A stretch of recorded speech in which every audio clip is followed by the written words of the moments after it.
My name is Alina. I'm Colin. I'm Nick. And I'm Casey. We are from Westminster High School and our company is Nitrophene. We aim to reduce the amount of annual hospital-acquired infections by infusing antimicrobial graphene nanoparticles into nitrile gloves. In the United States, there are 2 million HAIs, which cause more than 90,000 deaths annually. This results in a devastating loss of $45 billion per year to the healthcare system.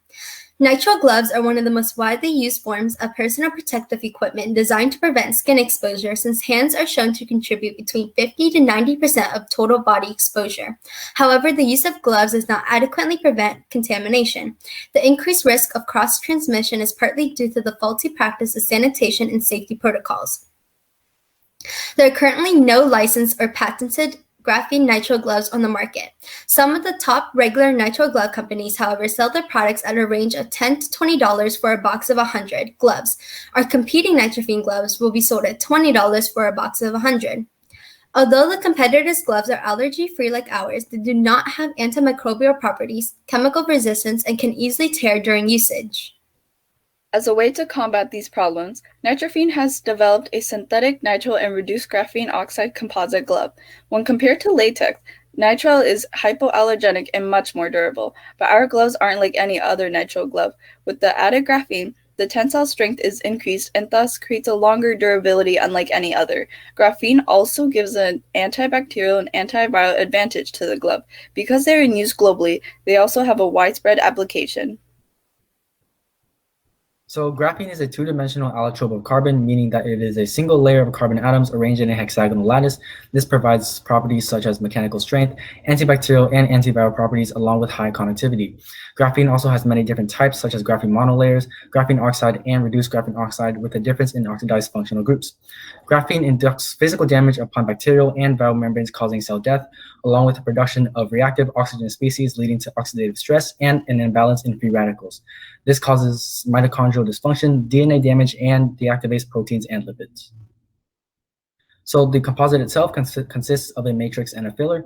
The matrix is the natural butadiene rubber as a base, and the filler is the reduced graphene oxide. This all undergoes a chemical process called vulcanization, in which rubber is heated along with sulfur to high temperatures to form crosslinks between rubber molecules. An activator and an accelerator is needed, as the activator starts the reaction and the accelerator speeds up the reaction. This results in higher tensile strength and elasticity. Different methods of production include coagulant dipping, in which a glove mold is dipped into the solution, and injection molding.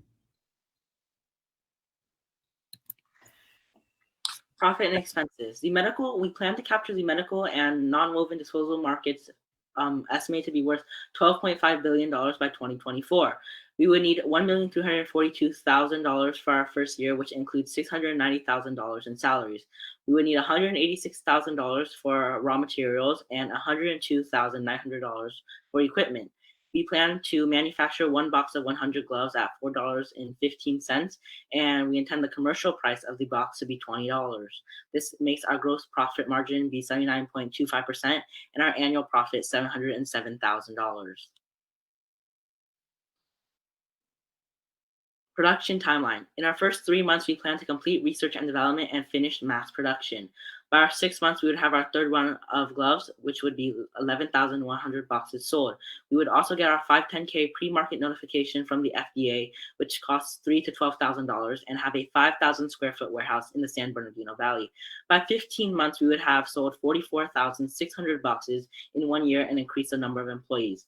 By our 18th month, we would receive endorsements from health institutions, and by our 21st month, we would expand Nitrophene into other fields. At our second year, we would introduce Nitrophene into the international market. Nitrophene plans to go into expansion of products that are used in bacteria-infested environments, such as bandages, yoga mats, and face masks, and also rubber products that require extra strength, which Nitrophene can provide, such as car tires, rubber bands, and water hoses. At Nitrophene, our mission is to provide the added benefits of antibacterial and antiviral properties with an improved amount of safety while maintaining comfort and versatility. Our vision is to innovate the future to improve society's well-being through the use of nanoscience and technology, and our value is to make sure medical environments are meant to be places of safety. Thank you to CNSI and as well as our mentors and coordinators for hosting this event.